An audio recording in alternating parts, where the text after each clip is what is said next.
السلام عليكم. القصة ديال جاك السفاح كانت واحدة من أكثر جرائم القتل الغموض والشهرة على مر التاريخ. داروا عليها كتب وأفلام وبرامج تلفزيونية وروايات، والأماكن اللي وقعوا فيها هاد الجرائم تحولت لوجهة سياحية في لندن، والسياح كيجيو لها من كل بلاصة في العالم. سنة 1888 وقعت سلسلة ديال جرائم القتل كانت الأبشع على الإطلاق، والمجرم رجل مجنون بدون أي دافع مفهوم. والناس كيعتقدوا أن شخص السفاح قتل 5 ديال الناس، ولكن بزاف ديال الناس كيقولوا أنه قتل 11 واحد على الأقل. والخمسة الأساسيين كانوا نساء فقراء خدامين في الفاحشة في واحد المنطقة سميتها وايت تشابل. والناس كانوا خايفين حيث البوليس ما قدروش يعرفوا الهوية ديال القاتل المتسبب في هذه الجرائم، وبالرغم من التحقيقات اللي دارت حتى واحد ما قدر يعرف شكون هو القاتل، لدرجة أن رئيس الشرطة ووزير الداخلية قدموا الاستقالة من المناصب ديالهم. السلام عليكم. اليوم غادي نعاود لكم على القصة ديال أخطر سفاح داز في تاريخ إنجلترا، واللي هو جاك السفاح. المنطقة ديال وايت تشابل منطقة فيها الزحام والفقر، كيعيش فيها حوالي 1,000,000 من أفقر سكان لندن. الشوارع ديالها ريحتها خايبة وعامرة بالقاذورات والإدمان، والسكر منتشر في كل مكان، وظروف الحياة هناك صعيبة بزاف.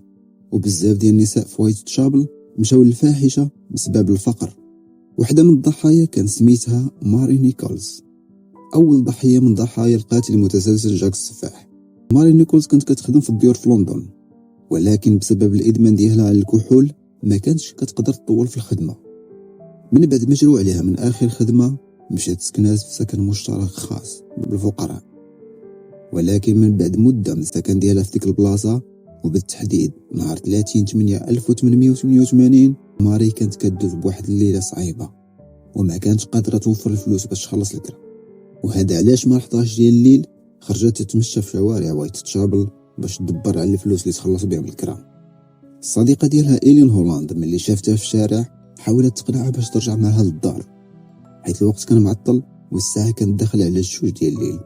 ولكن ماري ما كانتش مسوقة لإيلين، خلاتها ومشات حيت كانت سكرانة. ومن بعد ساعة من اللقاء ديالهم لقاو الجثة ديالها.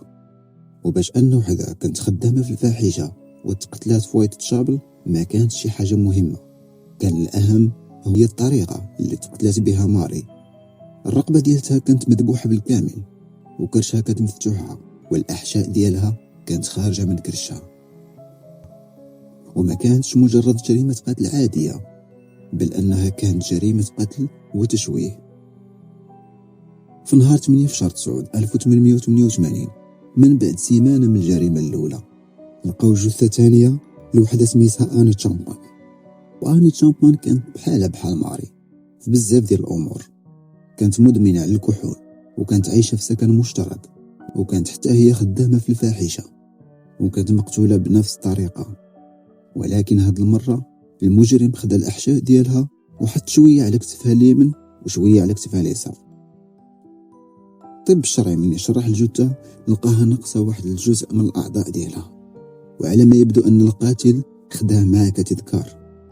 والدكتور جورج باكستر فيليبس كيقول المجرم كيبان عنده خلفية طبية لأنه قدر يستخرج الرحم بشكل دقيق. وفي نفس الشهر 27 شهر 9 1888، وكالة أنباء سانتر نيوز وصلها جواب من القاتل مكتوب فيه: سيدي الفاضل، سمعت بزاف باللي شدوني، ولكن هاد الهضرة ماشي صحيحة. كنضحك ملي كيحسب لهم راسهم أذكياء وكيقولوا باللي هما في الطريق الصحيح. ملي تهمتو جون بايزر باللي هو المجرم مات بالضحك. أنا كنكره العاهرات وغنبقى ديما نقطع فيهم حتى تشدوني. الخدمة الأخرى كانت واعرة، ما عطيتش للسيدة فرصة باش تغوت. وكيفاش ما عطيت للسيدة فرصة باش تغوت؟ إذن كيفاش غادي تشدوني؟ كتعجبني الخدمة ديالي وباغي نبدا عاود تاني، وغادي تسمعوا عليا أخبار قريبة. أنا خديت شوية من الدم ديالها، درتو في قرعة ديال الزاج باش نستخدمه بحال الحبر باش نكتب بيه، لكن مني جيت نكتب بيه لقيتو ثقال وما قدرتش نستعملو. كنظن أن الحبر الأحمر بحالو غيكون خدام، المرة الجاية غادي نقطع الودنين ديال السيدة ملي غادي نقتلها وغادي نصيفطها للضابط باش يفرح. ما تنشروش هاد الرسالة حتى ندير شي حاجة أخرى عاد نشروها.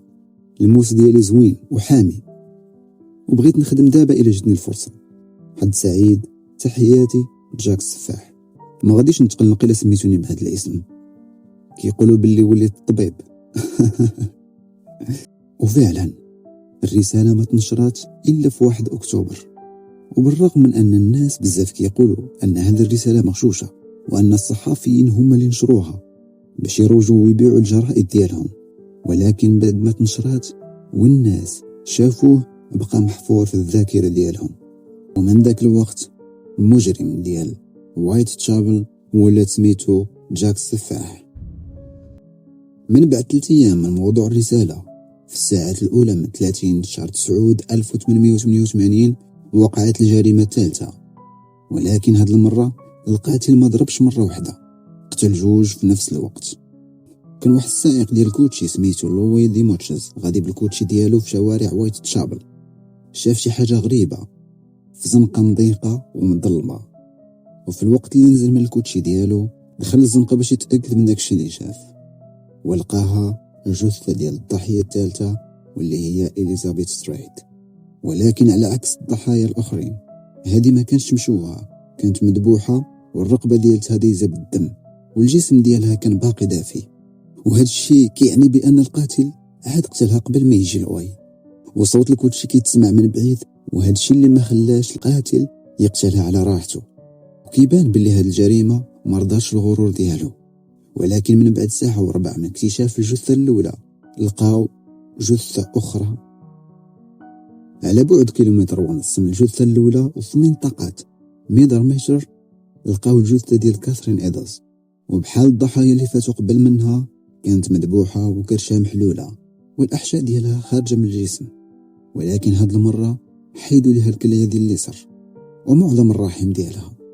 القاتل موقفش هنا، بل شوه لها وجهها بالكامل، ولكن ماشي بحال الجرائم اللي فاتوا. هاد المرة فيها حاجة مبدلة، والبوليس لقاو دليل في شارع كولستون حدا مسرح الجريمة.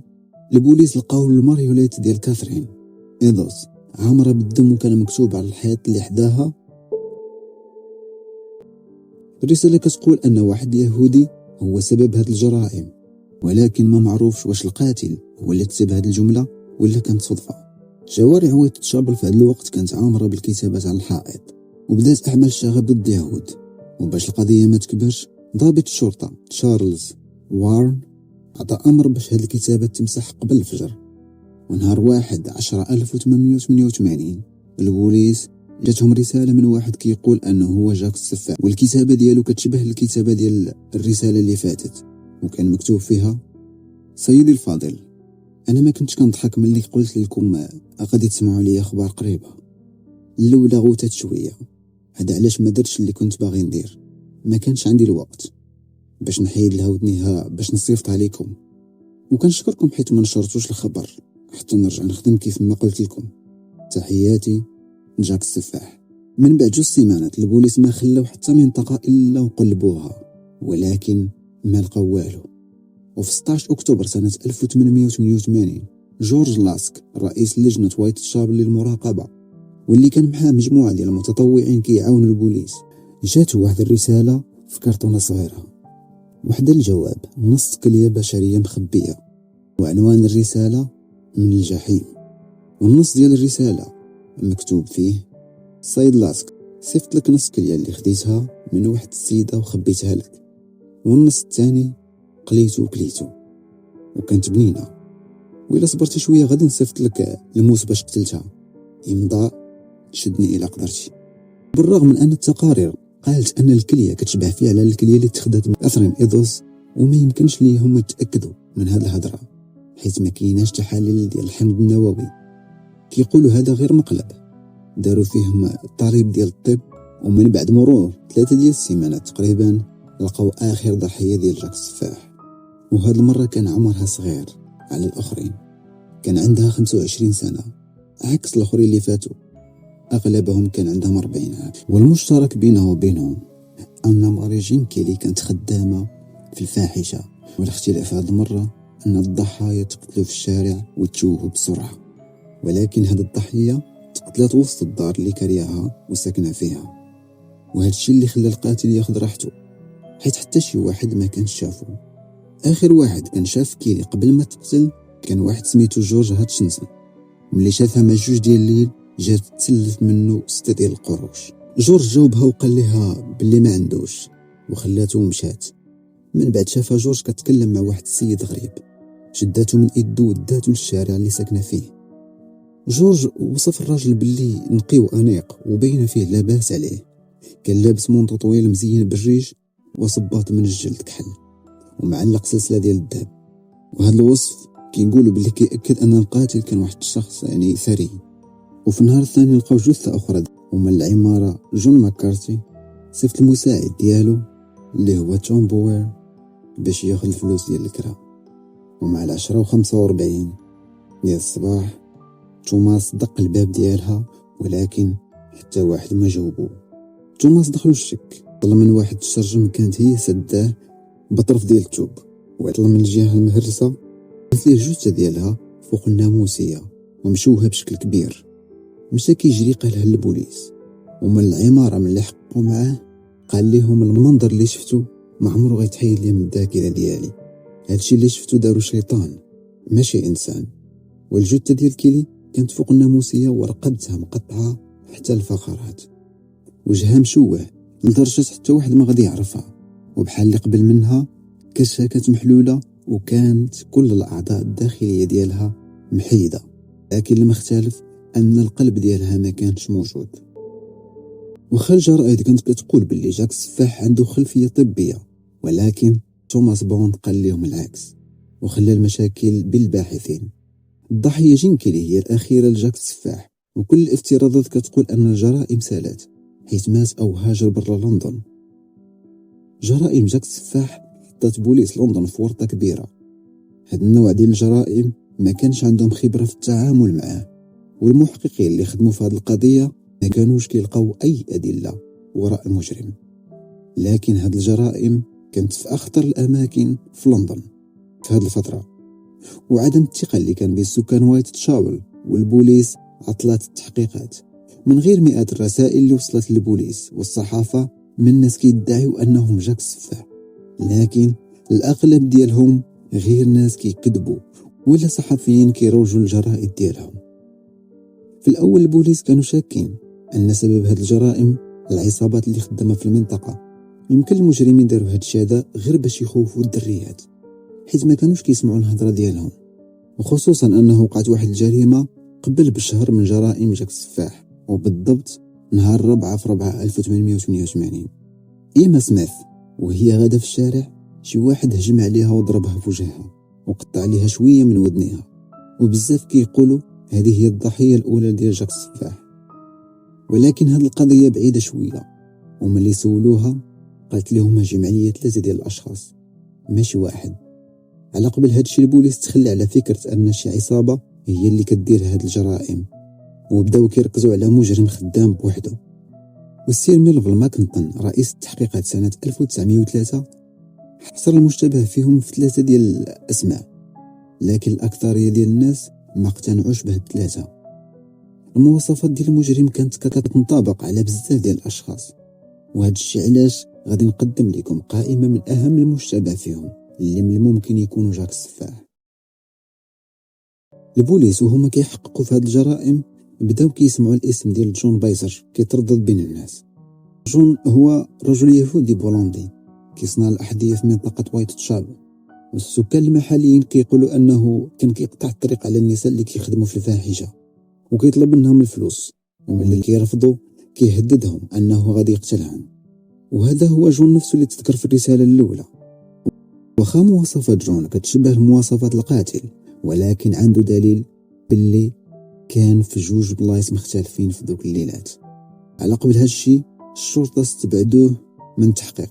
واحد المتهم اخر البوليس كانوا شاكين فيه سميتو جورج شامبمان، تولد في بولندا وكان كيتدرب باش يولي طبيب جراح، وهذا هو السبب الرئيسي اللي خلى البوليس يشكوا فيه. سافر للمملكه المتحده قبل بدايه الجرائم بفتره قصيره اواخر 1887، والوقت اللي وقعوا فيه هاد الجرائم هو كان خدام حلاق في منطقة وايت تشابل. والمحقق فريدريك إبرلاين كان كيعتبره أهم مشتبه فيه. والسبب في هادشي أن فريدريك ملي سول عليه مراته قالت ليه باللي كيخرج بالليل وكيبقى ساعات طويلة قبل ما يرجع. وبالرغم من هادشي ما كانش حتى شي دليل اللي كيربطوا بالجرائم، وعلى قبل هادشي ما قدروش يتهموه بشكل مباشر. ولكن في نفس الوقت الشك ديال المفتشين كان في محله. تشامبمان بعد هادشي قتل 3 ديال العيالات كان مزوج بهم بالسم، وسنة 1903 تحكم عليه بالإعدام شنقا. وخا كان متهم بالقتل ديال الزوجات ديالو، ولكن الخبراء كيستبعدوا على أنه جاك السفاح بسبب أنه كان كيفضل السم في القتل. المشتبه الثالث كان سميتو فرانسيس تمبلي، كان أمريكي إيرلندي كيخدم نصاب. كان كيدير راسو الشاب هندي في أمريكا وكندا. ملي كان في بوسط أمريكا وحدة من المرضى ديالو ماتت بسبب الأعشاب اللي عطاها، ولكن مع ذلك فلت من العقاب. فرانسيس زار أوروبا أكثر من مرة، وكان ساكن مؤقتا في دار ديال الضيافة في منطقة وايت تشابل في الفترة اللي كان كيوقعوا فيها هاد الجرائم. والسبب اللي خلى البوليس يشكو فيه أنه كان معروف باللي كيكره النساء بالعموم والعاهرات بالخصوص، وكان معروف عليه أنه كيدير حفلات للرجال في العاصمة واشنطن. وفي هذه الحفلات كان كيعرض مجموعة من الأعضاء التناسلية الأنثوية نوع من التباهي. ونهار 7/11/1888 قبل ما تقتل كيلي بشوية تشد بسبب أعمال قوم لوط، واللي كانت كتعتبر جريمة في إنجلترا في ذاك الوقت. ولكن قدر يهرب لنيويورك، ومن وراها الصحافة بدات كتكتب على علاقته المحتملة مع جرائم وايت تشابل، وخا هكاك أمريكا ما سلماتوش لإنجلترا. ولحد الآن باقي فرانسيس مشتبه فيه على أنه جاك السفاح. المشتبه الرابع كان سميتو آرون كوزمينسكي، كان يهودي بولندي هاجر إنجلترا في 1888. وآرون كان خدام حلاق في الوقيته اللي وقعوا فيها الجرائم في وايت تشابل. والسبب اللي خلى البوليس يشكو فيه هو أنه كان مسطي في ذاك الوقت. بعد الجريمة الأخيرة كوزمينسكي دخل مصحة نفسية وبقى فيها حتى مات سنة 1919. كان كيعاني من هلاوس سمعية وانفصام في الشخصية، وما كانش كيدوش نهائيا. وخا البوليس كانوا كيعتبروه من أهم المشتبه فيهم، ولكن ما كان حتى دليل اللي كيربطوا بالجريمة. بعد أكثر من 100 عام اكتشفوا دليل كيربط كوزمينسكي بجرائم وايت تشابل. وفي 2007 الكاتب راسل إدوارد شرى من المزاد الإعلامي شال عامر بالدم كيقولوا ديال الضحية الرابعة كاثرين إيدوز. وماشي غير هاد الشيء، كيقولوا باللي هاد الشال هو اللي كانت لابسة ملي تقتلت. وراسل اعتمد على عالم الأحياء الجزئية من جامعة ليفربول باش يعاونوا في تحديد الحمض النووي. بناء على المقارنة اللي دارت على الشال مع الحمض النووي ديال الأقرباء ديال كاثرين إيدوز وكوزمينسكي، لقاو باللي كاين تطابق. وطلع الإعلام قال لهم أخيرا أنا حليت اللغز.